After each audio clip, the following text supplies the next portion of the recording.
Hello and welcome to something a little bit different from what we normally do on the DJ 101 podcast. This is going to be an interview of sorts, which we haven't done before, but I'm very excited to do this and be the first one that we've done. We're being joined today by a professional from Healthy Gamer. Healthy Gamer is an organization focused on helping people navigate mental health in the digital age, especially within gaming and online communities. Their work combines mental health education, coaching, and community support to make mental health tools more accessible for people who may not otherwise seek traditional support. Joining us today is Degen, a licensed professional counselor with national board certification and advanced gratitude training in counseling and education. He serves as program manager for the Healthy Gamer Institute. Dragon, welcome to the show. Thanks for having me. Of course. I feel like the pressure's a little on hearing you say that this is your first ever interview, but I'll do my best to give you guys a good launching point, hopefully. Yeah.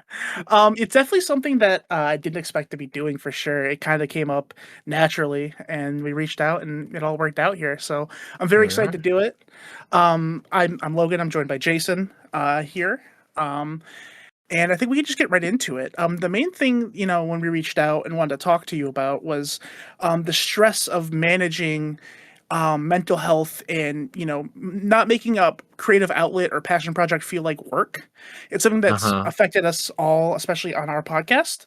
Mhm. We've had main issues with trying to create other content or like a PowerPoint thing we've discussed a bunch. How do you recommend navigating that kind of stress or delaying something because it feels like work like that when something that you really want to put time into? Uh-huh. So I am trained as a counselor, so I might do some not therapy, but I'm gonna ask some more questions just to like get a fuller picture. Of course. I generally like to think that, I probably have the right answer to something, but I'm gonna answer the wrong question. So my hope is to get the right question first before I say anything else. You know. So when you're saying like a passion project feels like work, like what about it feels like work? It sounds like your intention behind, this thing that you're making, this thing that you're creating is more for fun, but something about it is feeling maybe heavier than I want it to. Is that like what's happening, or like, what's making Yeah. that happen, I guess? Yeah, I believe that is. I just think putting that expectation and being your own boss and motivator in that situation can kind of Mm, make it feel more like work. Jason, do you have any input on that? You might have a little bit more Yeah, input on that. I definitely can add a bit more to this. I think one of the main things, and just kind of to give a little bit more evidence, I guess, to what Logan's referring to, is that a couple months ago he came to us with this idea for our podcast where we do kind of like these PowerPoint presentations. mhm, And myself and the two other members of our podcast have just been struggling to sit down, get the motivation to get it done so we could do it. It's something mhm, fun, it's stuff we want to do. mhm, But after, and we all work, this is something we do for fun, like you said. Like after, a long day at work where it can be pretty stressful, dealing and interacting with people all day. It's sure. hard to get the motivation to start things, whether it is like the PowerPoint or like even in my own personal experience, it's hard for me to start things I enjoy, like playing games at the end of the day.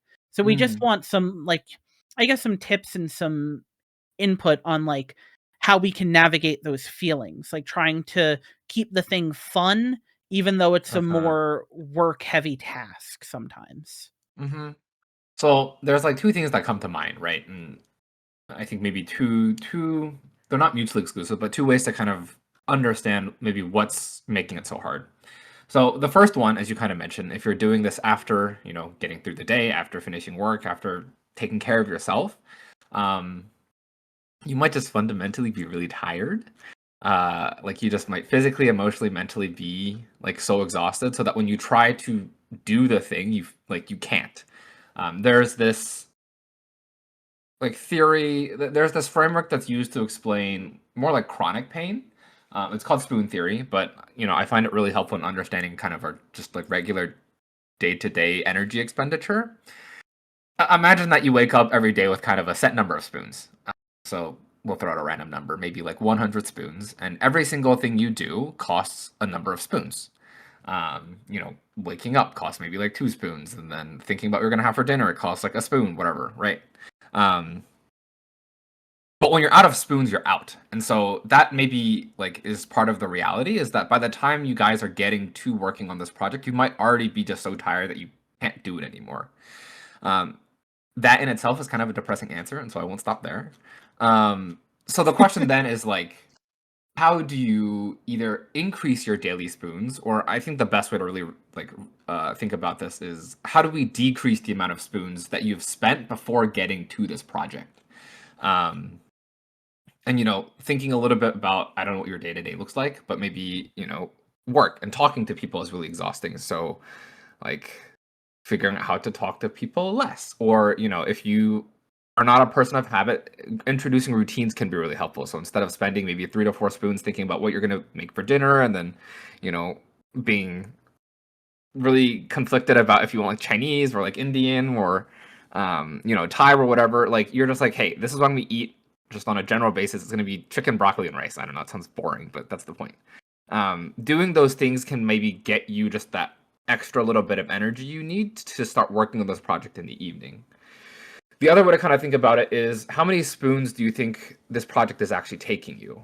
And why is it not like taking so many spoons as in like an excessive amount, but like what is making it hard?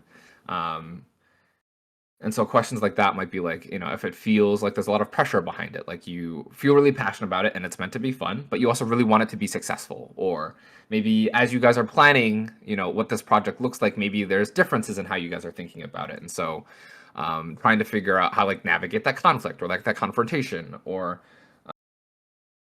I don't know, any of those things. But I'll stop rambling for a second. Did that kind of make sense? Yeah, it does. That's actually a really good way Yeah. to put it. Having like a set number of, as you said, spoons throughout the day to kind of navigate.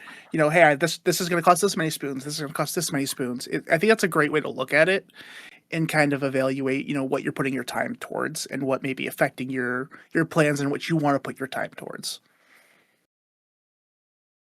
Yeah, my brain's still kind of like stuck on, what is making it feel hard for you guys to start working on it. I think spoon theory is like, it's a theory at the end of the day. And so, I kind of want to dig deeper and ask, what makes it hard for you guys to get started? Because it sounds like you really want to. There's just something Yeah. blocking you. So from my personal experience, I think when I started it, I had this idea, but then I realized the amount of research that went into it, and I think Sure. that really put like a burden on the project. So then I noticed that in myself, and I changed gears, and I think I Mhm. picked a topic that was a little bit less research heavy, but it was still a lot, Uh-huh. like in like workload wise. And then that kind of just led me to avoid it from here on out. I can't speak for the other 2 members of our podcast, but for my experience, that kind of is what led to it. And, um, you know, just keep going through day to day. It's something in the back of the head. I really Mm. only think about it now when Logan brings it up. Yeah, And for reference, I finished it on my end. So You this is finished kind the of where the research? I finished the entire part of my project. Okay. Um, which is where the whole question came from is I've had this done what is the disconnect with this and what we've been talking about a lot. So that's kind of how it came up, and it is a good question because I do have those moments with different things as well where it's I struggle to motivate myself to work on personal project or whatever. yeah, Um, so I mean, it happens, I think, to everybody. So it's a good topic to come up with, but that's been like a main kind of focal point on our making content on our side is Uh, trying to get this done that we've had planned for a while. so I want to make sure I'm getting it right. Logan, you're saying you've done your part of the project, Yes. and then Jason, you're saying that you're still finding it a little hard to get done your part of the project. So there's this kind of like disconnect, and that's what you guys are trying to figure out. Like, why is one person able to finish it and the other person isn't? I would say to an extent. I think the main disconnect is kind of the block of continuing this project after seeing the amount of research with it, and Hmm. seeing what it's going to take. yeah, And I feel like that's happening with 3 people, and it's not a problem that someone's finished it and someone hasn't. It's just more like, why is this idea that we were all excited about, yeah. why is Yeah. it hard to motivate to do this like idea that we all were really excited about? And if I could just back off of that for just a second, I think that also extends into like podcast work. Like Logan, you take on a lot of like the editing and the like, kind of like business and like just exposure side to the podcast, where I would personally love to do more editing. But Mm. as Dragon, you said, like at the end of the day, like I really like just don't have enough spoons for it. Mhm. So I guess, yeah, like you said, I think the main thing I guess I'm looking for personally is like how to like conserve the spoons that I have, or if there are any ways that we could add more spoons to the drawer throughout the day. And I think you touched on that with some good things like, not thinking about, what you're going to do for dinner, always have preset meals picked out. But that was my thing. I wanted to just learn more about conserving and maintaining energy. Gotcha. So there's, when we think of like spoons, I'm hearing you kind of say two things. There's two parts of your life that you could change, right? You could fundamentally change your approach to everything outside of the passion project, and then you could fundamentally change everything inside, I guess, your passion project. Um, so far, I've only heard you talk about how, it takes so much energy just to get through work and like talking to the people at work. So that's the one assumption I have is, assessing what types of communication you are kind of investing in, and like if that's the smartest way that you want to be investing it, or like are there kind of like not corners you can cut in like a bad way, but are there like less like is there a way that you could talk to less people, or are there ways that you could simplify or streamline like your communication methods? And again, this is just based off of what you've told me. There might be more. For the project itself, I'm kind of hearing, there's this. First, there's just the amount of work. It just feels so daunting. I think the simplest fix to this is there's two actually. So the one is changing from like an external oriented goal into a value oriented goal. I think oftentimes when we think of passion projects, like that is something value oriented. That is something that we want to do personally because it will satisfy something that we want to serve, right? Whether that's other people, ourselves, a hobby that we have that we can incorporate into our day to day. But when we actually come to the execution of it, we have to put things into more tangible like tasks. But I think what happens, like the mismatch there, and why you feel so strongly about still doing this passion project, but not so much like the individual tasks, is because the individual track is external. What I mean by this is, like when you're talking about research, you're thinking maybe like I have to do 20 things of research. That is not fun. At least it doesn't sound fun for you. I know there are people who really like doing research. And so switching that more to, like this research is going to help me contribute more, or this research is like part of my process on learning more about like this topic that I'm really interested. Switching it from like I have to get 20 things done by the end of today to I'm doing this for something that really like for something that I really value, can just be a really good mindset shift. So that's kind of the first one. And the second one is like cutting the goal down. I think oftentimes when we look at a project as a whole, especially if it's not your day to day and like it's something that you want to work on, so you're kind of seeing it from start to finish, we see it as the whole conglomerate. We see it like in its entirety. And that oftentimes is more overwhelming than not. And so cutting your research down into like really bite-sized pieces. Maybe that's I'm going to do like just one paper today. I'm going to review one paper today, and then I want to get 20 done, and I'm just going to do one, not even every day, maybe one every other day.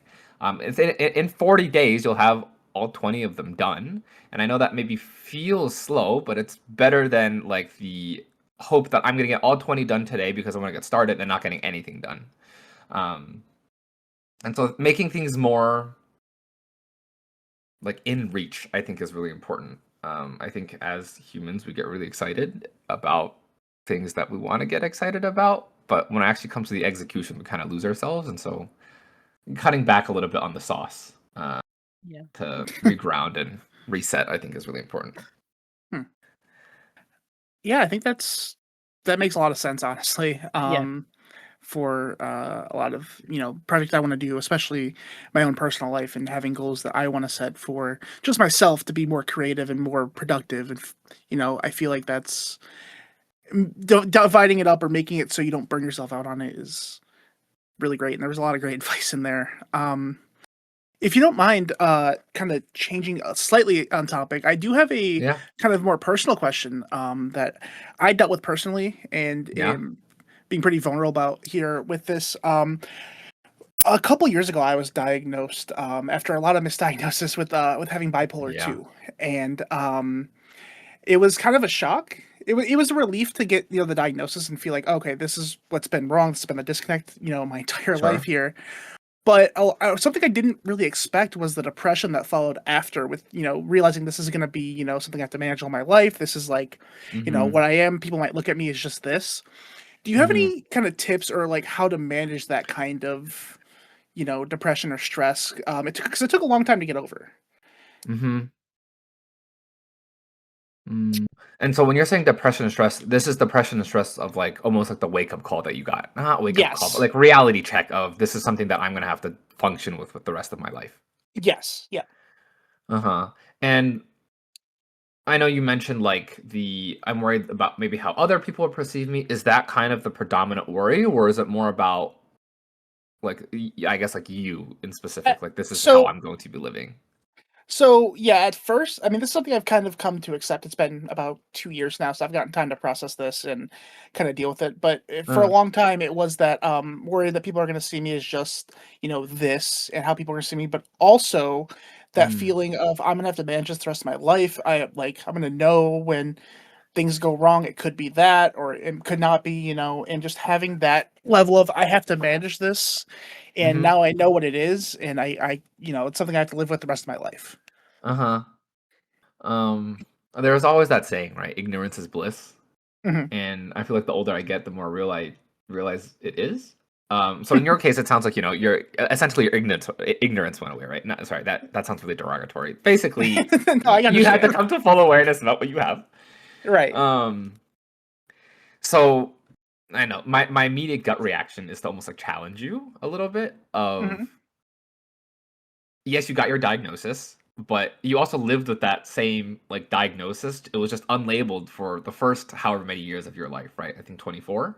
Yeah. Um, and so that would be my challenge to you. Is like, can we reframe that as not, oh, this is now something that I have to bear like the burden of for forever, but it's like a burden that you've already like learned how to navigate mostly, and now you just get the opportunity to introduce more tools and more awareness into like simplifying the burden almost. Um, and that's not me trying to invalidate like how hard it is, I guess, No, to no, not at all. like, but that would be my challenge to you. It's like you've already done it. Like there's nothing different actually in many ways. Now you just get additional opportunity. That's a that's a really good way to look at it, to be honest with you. Which I mean, obviously you have experience in dealing with this kind of situations, but that's I never looked at it that way. That's actually a really good way to look at it Yeah. I'm and deal with having that, that. like, light bulb moment for myself too.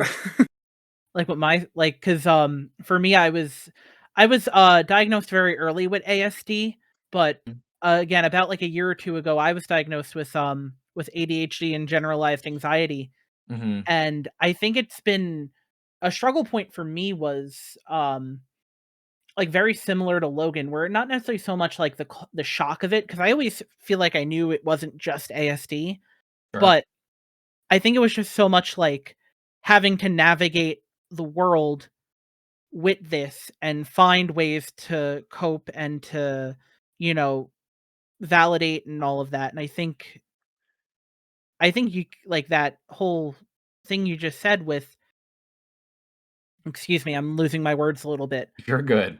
but realizing that, like, I have been living with it and coping in my own ways and, like, I've been doing it already without really even knowing, um, I think that's gonna be helpful for a lot of people, you know, who stumble upon this.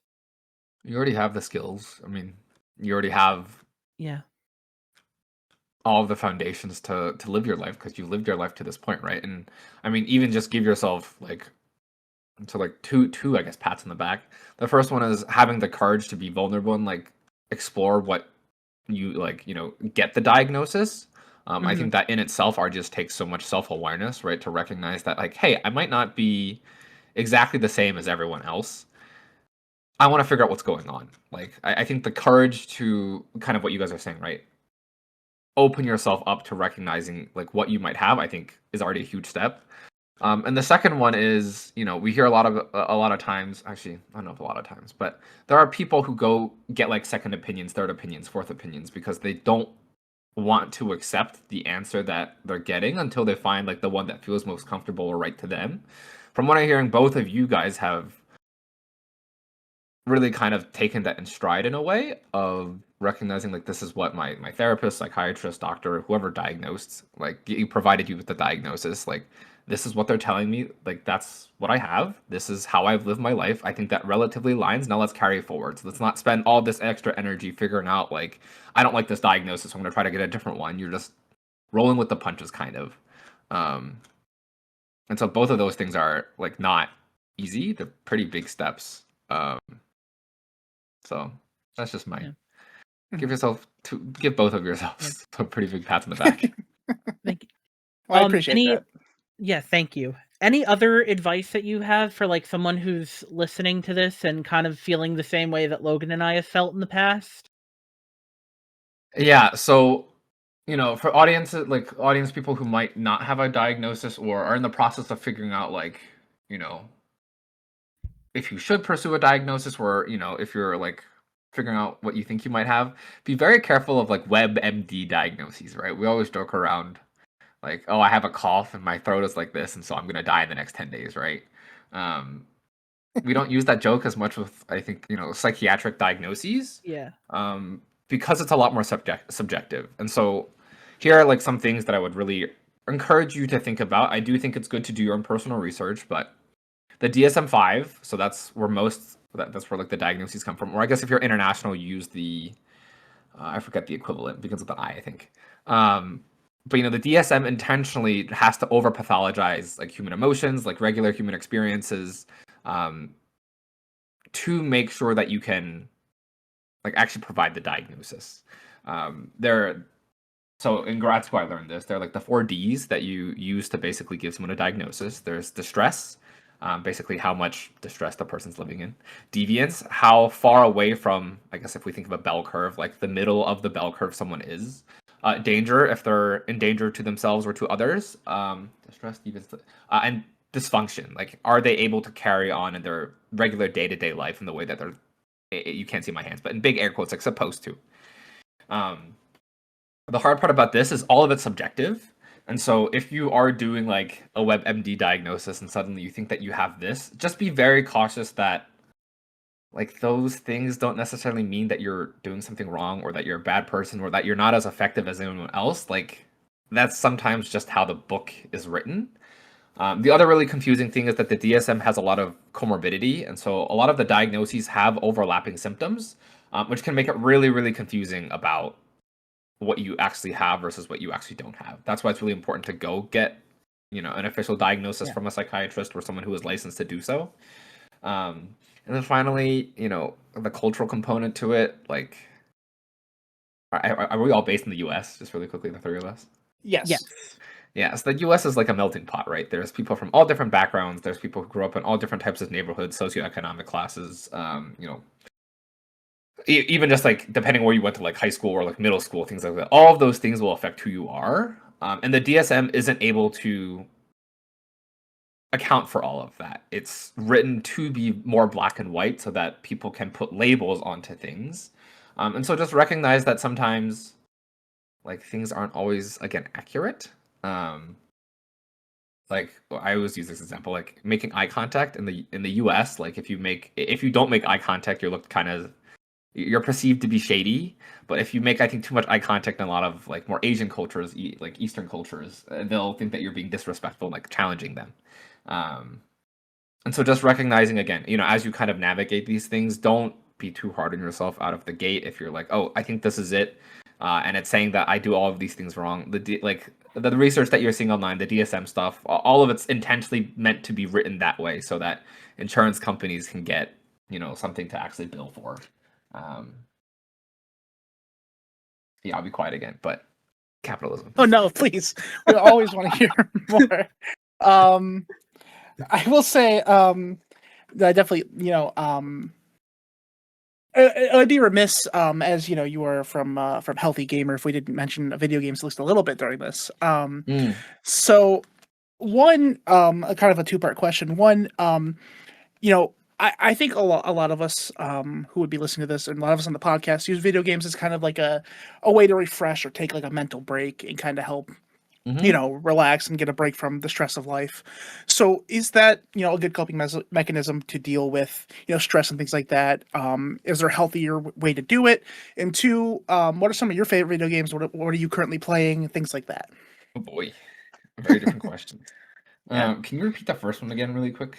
Yeah. So, many of us use, video games as like kind of like a break, like a mental break, or Sure. coping mechanism to like escape into a different world for a little bit, if you will.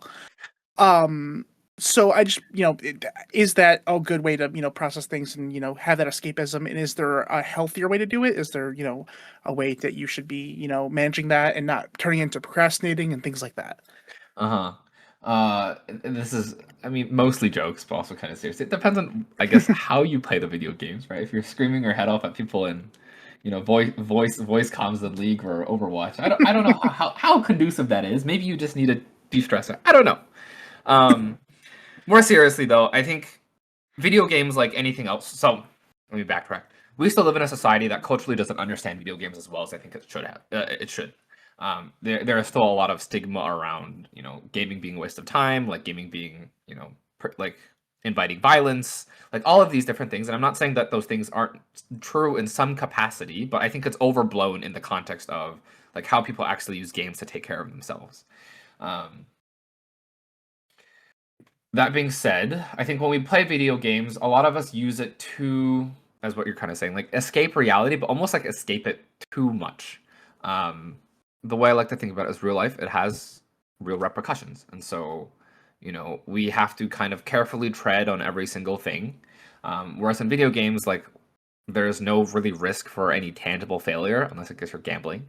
And worst comes to worst, maybe you get stuck in a video game and that makes you really angry, but you can just Google the answer, right? Hopefully you don't punch your monitor or break anything because those things are expensive. And so I think generally when people like play a video game, they're escaping real life without recognizing that they're escaping real life. And so like going home after a long day and like raging at like the people on your team might just be a reflection of you being raged at by your boss during the day. And like that's, in my mind, not necessarily the healthiest of coping mechanisms, right?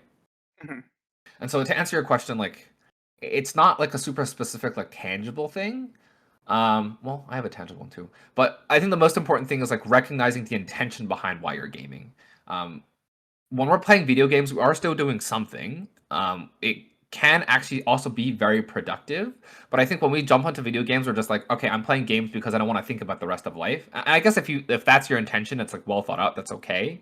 But like when I play video games, I want to connect with the people that help kind of take my mind off of everything else. And so I game a lot socially. So to answer your question, kind of in tandem. I play a lot of Overwatch right now. I play a lot of League of Legends, but only Era Mayhem, because I enjoy the chaos. And when I play ranked, I get real toxic real fast, and so I just intentionally try to avoid that. But for me, I've intentionally tried to make that goal. Like I'm playing video games because that's my social outlet, and that social outlet helps me decompress. I have had a lot of times in my life, actually right now is like one of them, like this week, where gaming can actually like get in front of me. And so like sometimes like in the morning, I try to go to the gym usually. But this week, because I'm feeling really tired and really overwhelmed, I'm like, why would I go to the gym? I'm feeling too tired. I can just play a TFT instead to get my brain, kick-started. And that usually just ruins the rest of my day because I'm not actually doing anything productive. My intention isn't to kickstart my day. It's to avoid everything else that happens afterwards. And that in general just makes you feel worse. So I'm going in circles. I think the biggest thing is just to be really intentional about why you're gaming. You are doing something. Video games is not doing nothing. And so just recognizing and being intentional about the thing that you are doing, I think goes a really long way. And then base that on like your value or, what you think you're getting out of it. That makes sense, and I definitely understand. Some people, raging at games like Overwatch. We definitely had our Overwatch Yeah. phase, especially when Overwatch 2 came out and how that Uh-huh. game was at that time. So I definitely understand that. I think it's a good point. Having intention for what you're doing, if you're using it as an outlet, because your boss, that might not be the healthiest way to do it, but if you're using it as just to relax and kind of do something productive and not have to, be stressed, that could be a good way to look at it. So that is incredible advice, honestly. I think So like sorry, the one parallel I might add is, mhm, because I think gaming gets this negative stigma, we usually approach it from a negative lens. hmm, I'm gonna, I guess, like do a thought experiment. Like when we think of meditation, right? Someone sitting in silence and reflecting on their thoughts and just like sitting there for 15 minutes. We don't ever think about that as unproductive. Um, but I think the same thing can be we can say the same thing for that person, right? Is their meditation also like an avoidance of everything else? Maybe they say that like I'm feeling really stressed right now because they're worried about getting a project done, and they're like, I'm just gonna meditate. But is that 15 minutes actually intentionally like calming themselves, recentering to get back to work, or is it them just saying I'm gonna take 15 minutes to avoid the thing that I need to be doing? Um, I guess like the more common examples are like cleaning your apartment. Like I should be really working on this thing, but I can't work unless my environment's clean. And so then you spend 2 hours deep cleaning every single corner of your apartment instead Mhm. of doing the task that is challenging. And so I just want people to recognize that video games, like yes, we want to be intentional because it can be harmful, but we can apply the same kind of concept, the same framework to basically anything in our lives. Um, Even if they feel or are more socially constructed as more productive. yeah, that's again another great way to look at it. Can I be real quick? I think we're getting ready to wrap up here. Can I hit you with a couple Yeah. rapid fire questions related kind of to some of the funnier stuff we talked about in our podcast that may be a little bit unrelated, but just something a little fun to end it on, if you don't mind. Yes. Before I do that, Hmm. Jason, I'm going back to your question because I don't feel like I answered entirely of like what you can Okay. do. The one last thing, it sounds like you really want like your project, or I guess like the side of like your part of the project to work.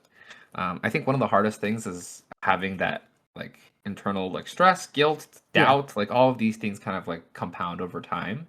Um, and so like even like I guess tangibly talking to like the other people on your team about like what you need help with or what you can like change or like let go of if it is feeling like it's too stressful, or even just like journaling of like this is what's stressing me out and just like getting it out of your system instead of carrying it Mhm. with you all the time, because I think that little voice in the back of your mind that's like you can't do this, like you haven't done it, you're failing, Yeah. like that's actually what eats up more of your spoons than sometimes even just your day to day.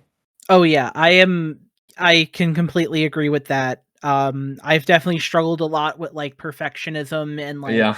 hyper focusing on stuff and then like burning out really quick and then like yeah. So I've been trying to like think about that more, like to kind of bring it into video games and circle around the topic. Like Mm. we like Logan said, we were playing Overwatch for a couple months and we burnt out really fast.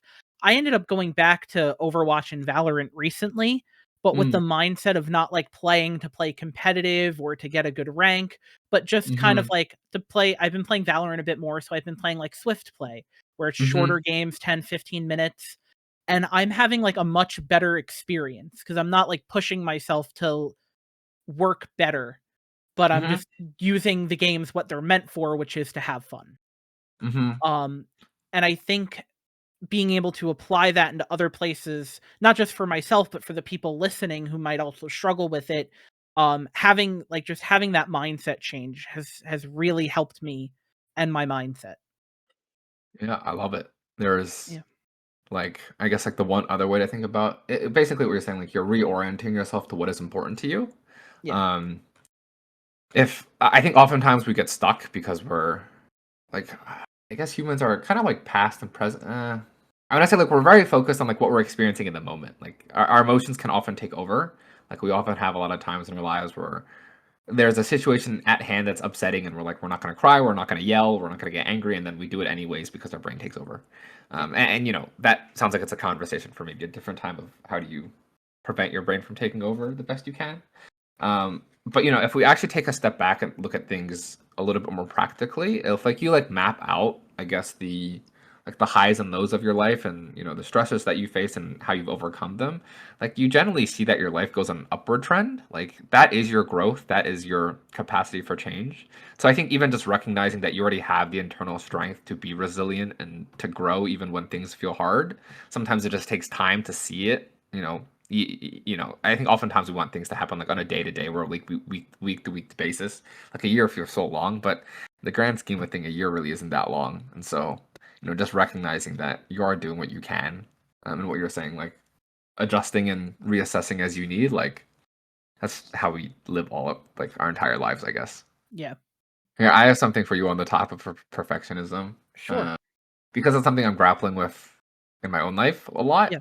as someone who's brought up as a Chinese American. And I recently gave a talk about like resilience, and so in that talk, I focused a lot on like, I think what makes it hard to be resilient isn't the actual doing of things, like you're kind of saying for your project, but it's the like our fear of failure, and like actually not even like the failure itself, but the uncertainty that follows the failure. Like, how do we deal with the doubt, deal with the fact that the thing didn't work out the way that we thought we would, like it would, and will it work out the next time? Like those are the doubts that we really struggle with. Um, Yeah, I and don't know. especially since like I said, like I've been diagnosed with ASD, so that plan of something and then you start to do it and it's not what you thought, like that can hit me like a truck where it might Mhm. hit someone else just like a little like pebble or something. Mhm. And then I can just find myself, like going into those spirals and worrying that they're not perfect. Mhm. Um so yeah, like do you have any advice for people like who struggle with this stuff and are also like neurodivergent where they can feel their emotions like way louder? Mhm. I hate saying this because I'm a therapist who really likes working with like experiences and emotions, but Yeah. and I'm just stubborn because I hate when my therapist tells me that like you have to actually do the thing. Like the best thing, look, I'm not saying let's like do the action, but Yeah. like do like make things practical. Mhm. And so there's uh this okay, a quick scientific lesson, like neurological lesson, I guess. Like when we were cavemen thousands of years ago, when our ancestors were, we were not. Um, they essentially had two ways of thinking, and this is a phenomenon called paper tiger paranoia.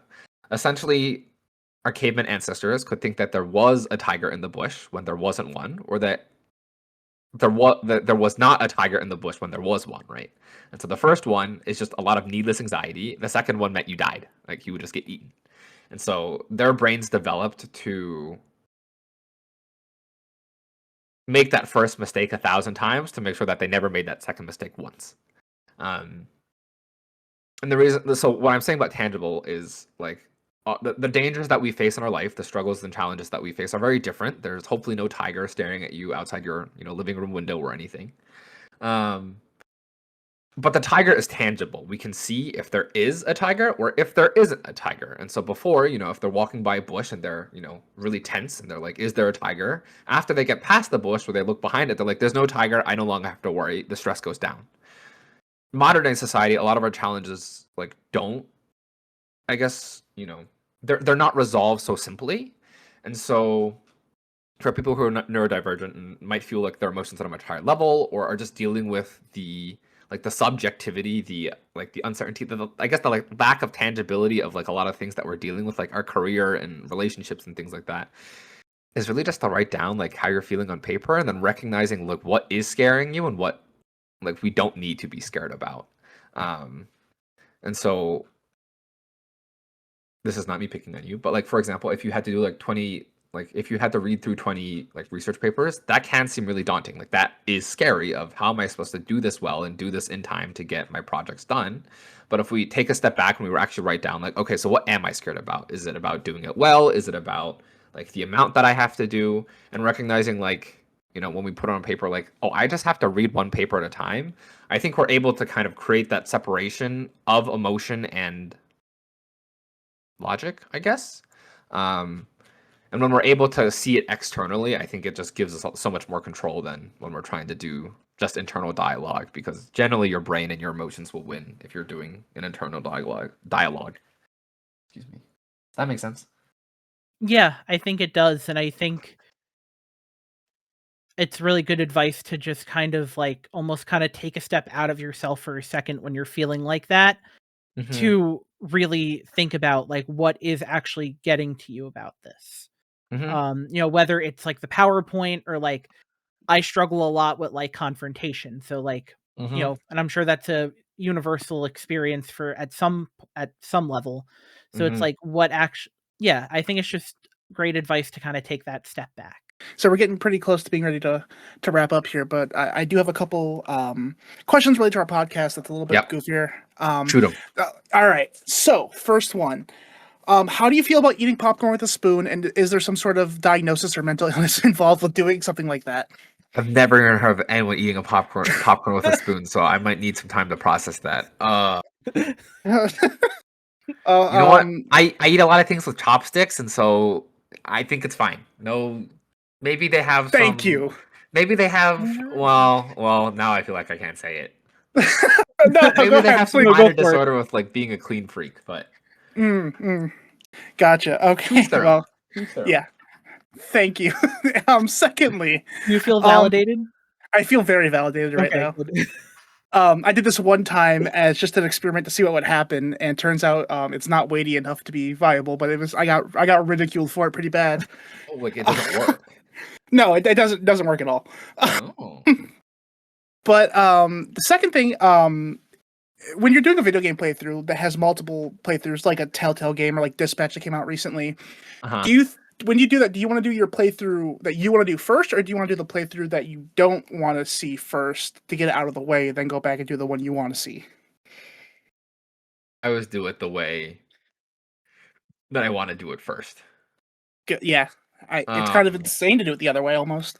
well, I would say I'm the insane one because I'm a max minner. And so, for Mhm. example, like if I play a Pokemon game or if I'm replaying, well, I guess I'm replaying one that defeats the purpose. But like, I got Sword and Shield way where it came out. I Mhm. spent more time researching what exact team I wanted, what IVs I should like, what IVs and EVs I wanted on each of my team members than I did actually playing the game. Um, and so I think I'm just a max minner. I'm crazy. I don't think there's anything wrong with either of the options you gave out, though. That's fair. That's fair.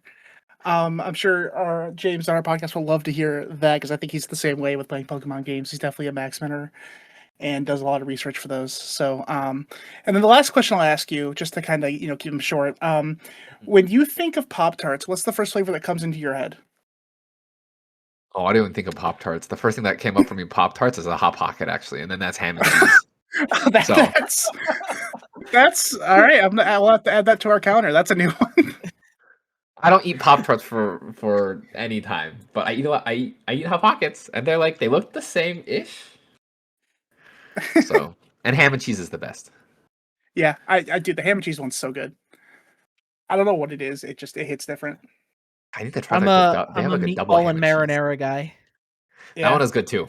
Yeah. yeah. So, all right. Well, I appreciate you answering those sillier questions, and I appreciate you doing this. I learned a lot. This is a lot of fun. I really Yeah. enjoyed doing this.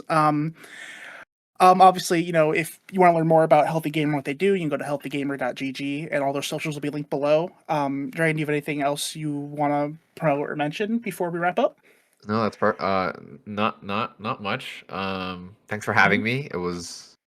I don't think any of the questions were silly, by the way. They're all very serious. I will not have to contemplate if eating popcorn with a spoon is okay. Um, I recommend trying it and figuring it out. I feel like your hands would be so much cleaner. Dude, that But was the whole argument. Oh my god. That was my whole argument. especially if you get like what is the one really popular popcorn brand? But it gets like all over your fingers, like the white powder. Oh, Oh, it's like is it Smart Food, the white cheddar? yeah, Yeah. That one yeah. gets everywhere. Yeah, especially like microwave popcorn, like it's like butter gets all over your hands when you reach into the bag or anything like that. It's just a mess. Yeah, Yeah, and then you got on your like sleeve and stuff too, because you got to touch the oil part. But anyways, exactly. no, I think because you guys both asked a lot of great questions, and just to like circle it back, both of you guys are doing great. And for any of the audience who is concerned about if they're doing something right or if they need some more support, just know that you are resilient enough and that you have everything you need to kind of keep moving forwards. I'm not saying that it'll be easy, but just trust yourself more than I think society tells us to trust ourselves. So, um, Thanks for having me on. This is great. Yeah, I appreciate Thank it. you. Yeah, thank you.